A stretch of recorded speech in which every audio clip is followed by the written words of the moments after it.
Hey guys, so I just got back from seeing Captain America Brave New World, and I'm going to give my quick spoiler free thoughts on it and then address a couple of spoilers at the end that I just want to delve into a little bit deeper.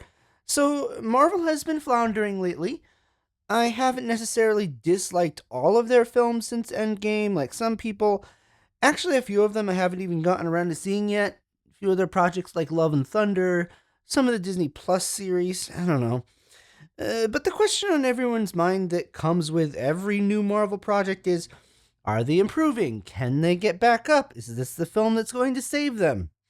Well, is this the film that's going to save them? Well, no, but it is an improvement. I thought this was a pretty decent superhero flick. I don't have any real complaints against it, except, there were a few moments here and there where I thought it maybe dragged a bit. Maybe it was a little slow. But overall, I thought it was a pretty good movie. I've said this before reviewing more recent Marvel projects, but I feel like because of projects like Endgame or Winter Soldier, these critically acclaimed, big, important spectacles, I feel like everyone expects every Marvel movie should feel like that. I disagree with that wholeheartedly.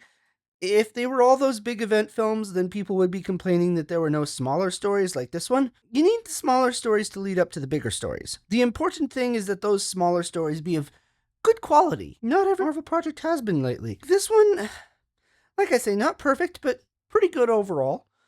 Especially as you get towards the end, there's some pretty interesting stuff and some nice action sequences, pretty good special effects. I thought it wasn't loaded down by a lot of messaging either. You know how sometimes like the messaging can overshadow the story lately, especially with a lot of Disney projects. This just felt like a good superhero movie. But is it worth your time? I would say so, especially if you're a Marvel fan who's been watching it from the beginning. There's some stuff in here, even some stuff from way back, and some stuff in more recent films that like plot threads and stuff that have been picked up that honestly, some of them, especially one in particular, I thought was like never going to be picked up. And if it was announced that it was in here, then I hadn't heard it and I was totally shocked and pleasantly surprised. If you haven't necessarily seen all the projects, though, I think they do a pretty good job at reviewing stuff like who Thunderbolt Ross is and everything.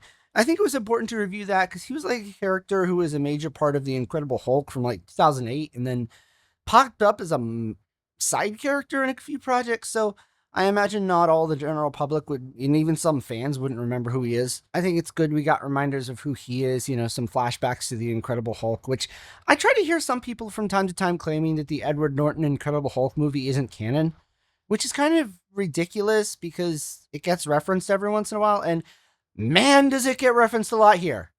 It is definitely canon. Yeah, you can't get away from it after watching this movie. I'm sorry for those people who don't like it. Yeah, there's a lot of connective tissue here, so much so that it really surprised me. Now, that leads me into a short stint into spoiler territory. I just wanted to address a few things more specifically and ask a question. Was it known that Tim Blake Nelson was going to reprise his role as Samuel Stern slash the leader? If it was, I totally missed it. Honestly, that was a plot strand from The Incredible Hulk that I really wanted to see. Like, ever since he started transforming at the end, I thought that would be really interesting, but I didn't think it was ever going to happen. What with the universal rights distribution thing and the lukewarm reception to the film, I thought they were just kind of like going to brush it away and say, oh, maybe that's something that happened off screen. There's off screen adventures you haven't seen or something like that. But yeah, it really worked. It added some interesting stuff into the film with character motivations and all. I thought the makeup really looked good. Oh, another pleasant surprise though was like Liv Tyler. I mean, come on. Did not expect that. Yeah, if these were things that were known, I'm glad I didn't know. It just goes to show that it's really nice when things are kept under wraps. I wish this would happen more often.